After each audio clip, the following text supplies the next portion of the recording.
je m'appelle Noémie Huard, je suis responsable communication au Bureau Export. C'est une association qui aide au développement des artistes français à l'international. Cette association va être intégrée au Centre national de la musique, un établissement public qui a été créé en janvier 2020 à l'initiative du président de la République. C'est un établissement qui vise à rassembler toutes les structures qui aident au développement de l'industrie musicale française en France comme à l'international. Moi, j'ai fait un baccalauréat en sciences économiques et sociales, à l'issue duquel j'ai rapidement su que je voulais m'orienter vers la communication. J'ai repéré le CELSA, qui est l'école de communication intégrée à la Sorbonne, et qu'on peut rejoindre soit à partir de licence 3, soit à partir du master 2. Entre les deux, je savais pas exactement quoi faire, donc je me suis d'abord dirigée vers une classe préparatoire économique et méthode quantitative de gestion, qui ne m'a pas du tout plu. Je me suis rapidement réorientée à la Sorbonne, d'abord dans un parcours pluridisciplinaire bilingue en anglais, qui n'est disponible seulement en licence 1, puis dans une bilicence histoire et anglais. J'ai choisi ce parcours tout simplement parce que je voulais conserver la pluridisciplinarité et donner une dimension internationale à mon projet professionnel. À l'issue de la bilicence, j'ai intégré le CELSA en licence 3 via la voie interne proposée par la Sorbonne, et je suis diplômée en master et en magistère dans un parcours qui s'appelle Management de la culture et de la communication.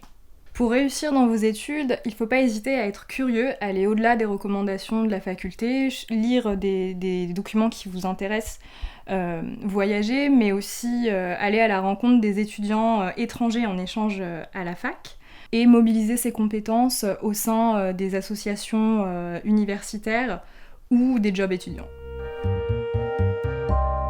En tant que responsable de communication, je suis garante de l'image de la marque du Bureau Export. Donc mon rôle, c'est de faire connaître les activités proposées par cette association aux différents publics, qui sont les professionnels internationaux et français, les partenaires institutionnels, mais aussi, plus largement, le grand public. Concrètement, je suis en charge de la communication institutionnelle, des relations presse, de la présence sur les réseaux sociaux ou community management, mais aussi de l'organisation des événements ponctuels, et également du marketing, puisqu'on développe une marque de recommandation qui s'appelle What de France, à destination du grand public international.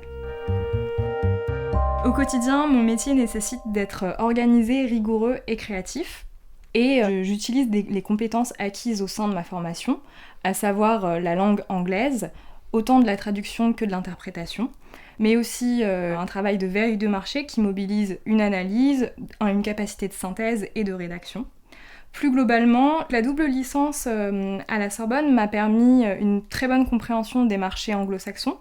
Plus largement, les sciences humaines m'ont permis d'acquérir une grille de lecture et d'analyse pour comprendre tous les marchés plus facilement.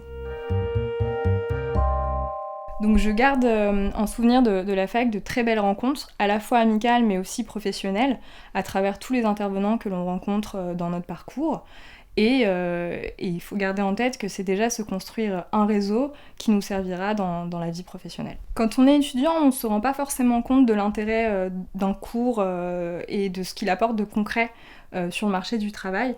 C'est quelque chose qu'on réalise vraiment beaucoup plus tard quand on a fini l'intégralité de son parcours étudiant, qu'on rentre dans la vie active, et là, en fait, tout prend son sens. Donc il ne faut pas se décourager, même si ce cours est un peu obscur pour vous, vous comprendrez par la suite à quoi il sert.